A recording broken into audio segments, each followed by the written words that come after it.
J'aimerais souhaiter une très bonne séance avec vous et que, à l'issue des échanges que nous aurons, nous espérons que tout le monde sera donc éclairé sur le sujet qui nous réunit ce matin. La Côte d'Ivoire s'est engagée dans le mécanisme REDD+, en vue de restaurer ses forêts et contribuer à la lutte contre les changements climatiques.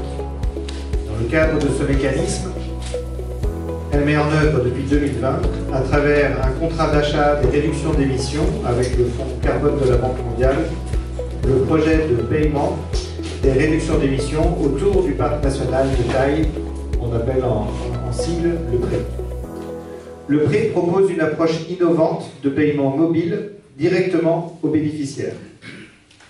Cela est une première dans ce secteur et pour ces montants, et ce au niveau mondial.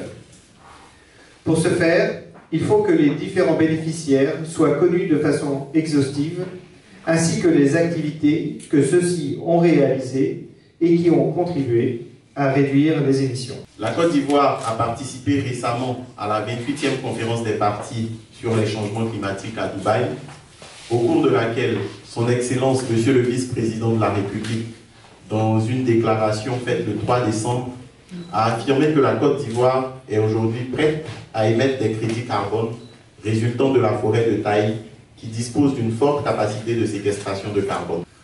Afin que le plan de partage des bénéfices soit transparent et équitable, il sera procédé au recensement des bénéficiaires potentiels du projet selon un appel à manifestation d'intérêt. C'est sur ces mots que je déclare au nom de Monsieur le ministre de l'Environnement, du Développement durable et de la Transition écologique, Monsieur Jacques Assaoré-Kodra, ouverte la conférence de presse relative au lancement de l'appel à manifestation d'intérêt pour le recensement des bénéficiaires du projet. Sur ce slide, on vous présente la zone d'intervention du programme. Le projet il intervient donc dans 5 régions de la Côte d'Ivoire qui couvrent une grande superficie. On parle d'environ 4,6 millions d'hectares. Et ça prend en compte l'ensemble des terres du domaine rural, des forêts classées et des parcs nationaux et réserves.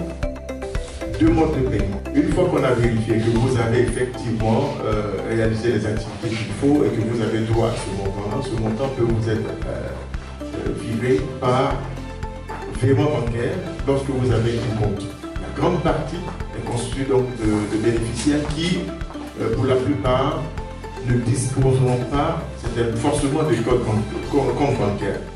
Pour cela, l'État de Côte d'Ivoire a donc proposé que les paiements se fassent par mobile transfer.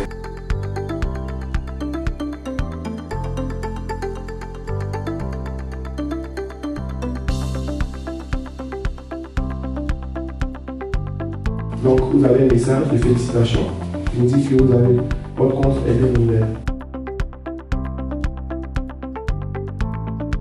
Quel est votre système de contrôle pour savoir que les fonds sont effectivement remis aux populations? Moi, je parle surtout par rapport aux populations et associations.